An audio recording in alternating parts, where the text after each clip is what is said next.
Welcome back to Restaurant to the World, Anime Review Episode 17.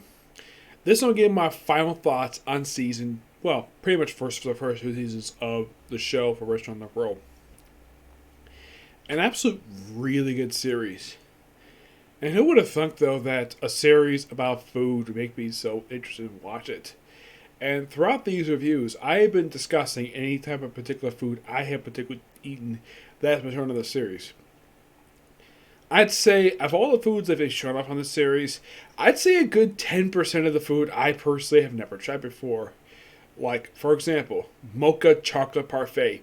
Never tried that before. Pudding lemon. Never tried it before. I'm trying to think what I want. The cutlets I have never actually tried before. I've tried the meat before. And I like the fact in the final episode for the buffet segment, I forgot to mention this, that they showed like almost every food that showed up pretty much in this season. They had pretty much all the characters who popped up in this show in this last episode. Now, unknown if we're going to have a season 3 or not, I definitely think there's material for it. Yes, even this, they have it from all across all 5 books over the course of 2 seasons. There's still plenty of chapters. I will discuss that more in my next video.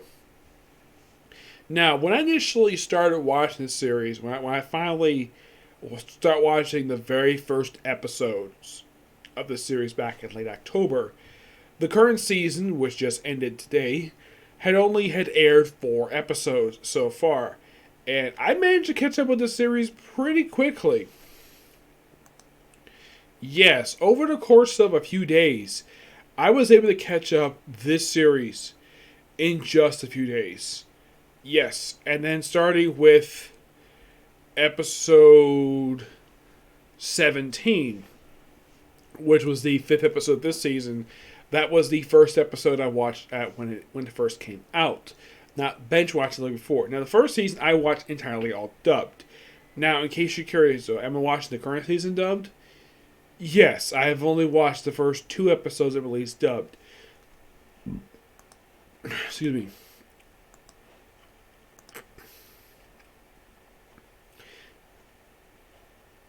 I'm checking right now if, in fact, there's any more episodes released dubbed for the series.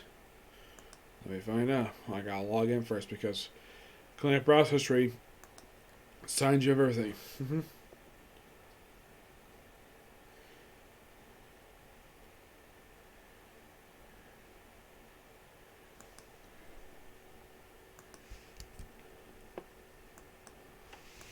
There we go. Okay, for season 2. Okay, they pretty much have aired episode 5. Okay. Oh yeah, I almost forgot. There actually was one character who actually had appeared occasionally throughout this whole entire season that did not appear in this very episode. Which one was it? The Red Queen. Yes, the beautiful woman who, in the English dub, was voiced by the awesome Stephanie Young. Yeah, she didn't appear in this episode for some reason. I'm not really sure why she didn't. Everyone else appeared, but not her. She's probably the only character who previously appeared in the previous 23 episodes not appeared in this very episode. Yeah, I thought that was kind of weird. Maybe because she didn't have any beef stew. Well, they had beef stew, but she's not here. Nope. Yeah. But, let's see. Not much else to say about this series. It's really good. I have thoroughly enjoyed it. One episode in particular for this particular season I was looking forward to watching was episode 4 of the season, when they featured Children's Lunch. Which, of course, the 2 characters who went with Victoria, basically her niece and nephew, went with her to the restaurant. They didn't appear in the episode, surprisingly. No, they didn't. I'm not really sure why. Yes. But that was an episode I thoroughly enjoyed watching, and I can't wait to watch the dub for that one. Now, for this current season so far, I've only watched the first 2 episodes that are dubbed. Out of 5, which is not that bad. Yep. Yes, I mean, the best thing you can say about the final episode is that it's pretty much basically kind of an epilogue in a way of the series. Now, like I said, unknown if we're going to season 3 or not. there's still plenty of material. Like I said, I'm going to discuss that in the next video. But yeah, not much to say about these 2 seasons. They're both awesome, to say the least. Yeah, I did recommend checking it out. It's a thoroughly enjoyable thing, and it's a great thing to talk about. It's not an anime that's embarrassing to watch. I like some anime you don't want to be caught watching. They're watching this stuff. But this anime, no, you can watch it anybody. It's a perfectly good anime.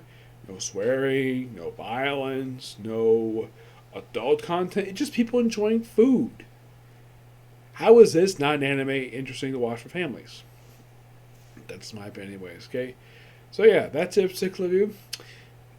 Oh, by the way, before I end this, one thing also aside from the whole sexual stuff, there's no nudity. Well, you kind of have nudity with a couple characters. You don't really see much of anything. Not really, no, but it's a really funny series to watch, and it is something, though. This was the first ever anime I've come across where Christopher Sabat's in it, and he voices the lead character. Well, the male lead of the series. Despite the fact he doesn't appear a lot in the episodes, but he technically is the main character. Yeah, it's kind of a weird style of the series, where every episode focuses on a new customer or a previous customer. One thing a series loves doing is following up on previous stuff and bringing back these particular characters for a new dish, which is always really good, in my opinion. Yep, so into this next video, what chapters of the books, the 5 books that have been adapted so far. Okay? Okay? Next video. Bye.